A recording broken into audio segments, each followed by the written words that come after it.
Assalamualaikum warahmatullahi wabarakatuh. Perkenalkan, kami dari kelompok 2. Nah, hari ini kelompok kami akan membuat video wawancara mengenai suku Batak yang akan dinarasumberkan oleh Mama Katina. Nah, sebelum kita masuk ke videonya, izinkan kelompok kami untuk memperkenalkan diri terlebih dahulu. Kupat Andahon maju diriku, buatku Afan Berangkusuma, absen Tol. Kupat Tandahon maju diriku, buatku Ariska Hantasasna absen 5. Kupat Tandahon maju diriku, buatku Katika Firmanurung, absen 10. Kupat Andahon maju diriku, buatku Imam Seterakan Somara, absen 20 Sada. Kupat Tandahon maju diriku, buatku Iwa Putri Sanggani absen 30 sada. Oke ya teman-teman. Dadah.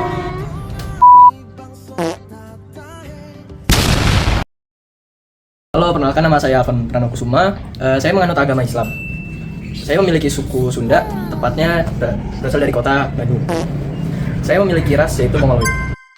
Halo, perkenalkan nama saya Ariska Hantasasna.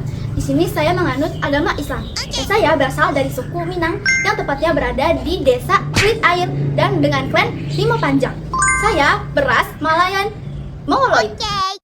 Halo, nama saya Kartika Hasiana Borumanurung. Saya menganut agama Kristen Protestan. Saya berasal dari suku Batak Toba yang terletak di desa Janggatoruan. Ras saya adalah Melayu Mongoloid. Halo semuanya, nama saya Muhammad Rahman Somara.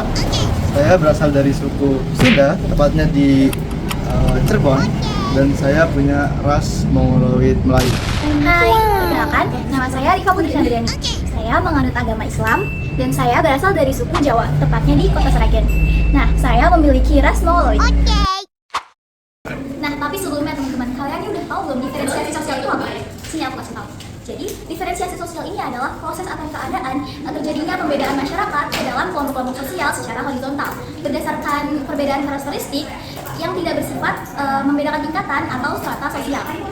Baik, selanjutnya kita akan masuk ke ciri-ciri diferensiasi sosial itu sendiri, yaitu yang pertama bersifat horizontal, bukan vertikal seperti stratifikasi sosial. Yang kedua, tidak ada perbedaan baik tinggi rendah, kaya miskin ataupun kuat lemah.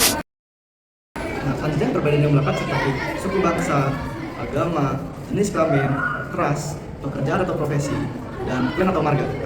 Selanjutnya ada contoh dari diferensiasi sosial. Yang pertama ada perbedaan suku. Seperti yang kita tahu, Indonesia itu memiliki banyak suku seperti Jawa, Sunda, Bugis, Ambon, dan lain sebagainya. Yang kedua ada perbedaan agama. Seperti yang kita tahu juga, Indonesia itu juga memiliki banyak agama seperti Islam, Buddha, Hindu, Kristen, dan lain-lain. Dan yang terakhir ada perbedaan pekerjaan. Contohnya seperti dokter, polisi, pilot, tentara, dan lain-lain. Nah, teman-teman, diferensiasi sosial ini tidak bertujuan untuk menciptakan ketimpangan antara manusia satu dengan manusia lainnya. Namun, diferensiasi sosial ini menunjukkan atau mengatur keragaman di dalam masyarakat agar kelompok ini memiliki perannya masing-masing dan fungsinya masing-masing. Baik, boleh diperkenalkan nama dan marga Ibu. Izin memperkenalkan diri, saya Nyonya Manurung Borusitorus. Selanjutnya dari suku Batak mana Ibu berasal? Saya berasal dari suku Batak Toba. Baik Ibu, izinkan saya untuk pertanyaan selanjutnya. Ibu ini lahir dari asli suku Batak sana atau Ibu lahir dari perantauan? Saya lahir di satu desa namanya Desa Lumban Pangeribuan, Kabupaten Tobasa, Sumatera Utara. Sekarang saya izinkan bertanya tentang seputar budaya dan adat Ibu. Menurut Ibu, apa yang paling khas dari suku Batak? Yang paling khas dari suku Batak itu punya marga, mempunyai adat istiadat dan budaya. Salah satunya adalah pemakaian ulos. Iya. Nah, Ibu izin bertanya nih, kira-kira Ibu ini masih melakukan nggak sih adat istiadat dari Batak? Kalau memang dilakukan, yang paling sering dilakukan itu apa ya, Bu? Saya masih melakukan melaksanakan adat Batak, pesta pernikahan adat Batak, dan kematian ataupun kedukaan di acara adat Batak. Menurut Ibu, pandangan memakai ulos di upacara adat itu seperti apa sih, Bu? Memakai ulos itu menandakan ciri khas bahwa kami ini adalah orang Batak atau suku atau etnis Batak. Yang selanjutnya, menurut Ibu nih, apa makna marga bagi orang Batak? Dan apakah marga itu masih penting untuk kehidupan sehari-hari? Marga itu menunjukkan identitas seseorang.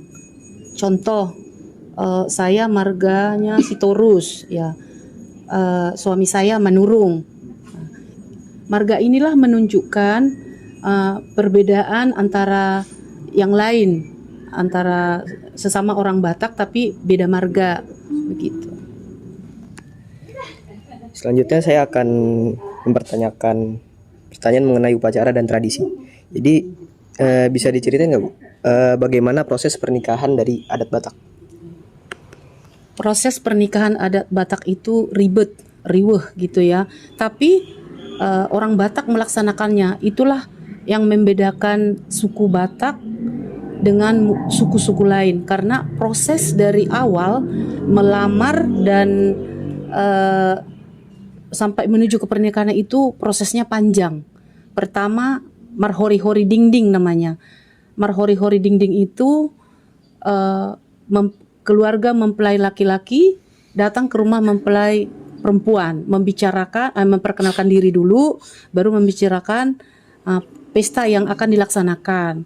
Selanjutnya, setelah selesai marhori-hori dingding, udah ditetapkanlah waktu dan hari, tanggal, dan bulan diadakan melamar atau namanya melamar itu marhusit, marhatasinamot, martupol, dan mardiaraja. Nah, setelah selesai itu diputuskanlah pesta hari hanya. Nah, disitulah berlangsung di pesta hari hanya itulah dilaksanakan adat Batak, gitu. Oh ya. Selanjutnya. Oke Bu, apakah masih ada upacara adat yang rutin dilakukan oleh keluarga Ibu? Upacara adat yang rutin kami hadiri adalah pernikahan adat Batak dan kedukaan adat Batak. Nah, itu yang rutin kami laksanakan. Oke Bu, yang terakhir ini bagaimana cara keluarga Ibu menjaga dan melestarikan tradisi di Batak? Cara kami yaitu menghadiri acara pesta-pesta Batak, baik itu pesta pernikahan dan juga kedukaan. Itulah yang mempertahankan budaya dan adat istiadat itu. Disitulah kami hadir dan mengikutinya. Iya. Baik, terima kasih Bu atas ketersediaan waktunya untuk mau diwawancara. Sama-sama.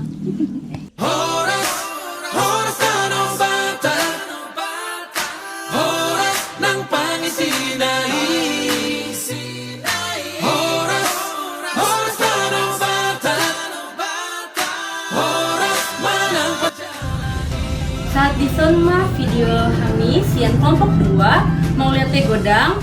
Wassalamualaikum warahmatullahi wabarakatuh.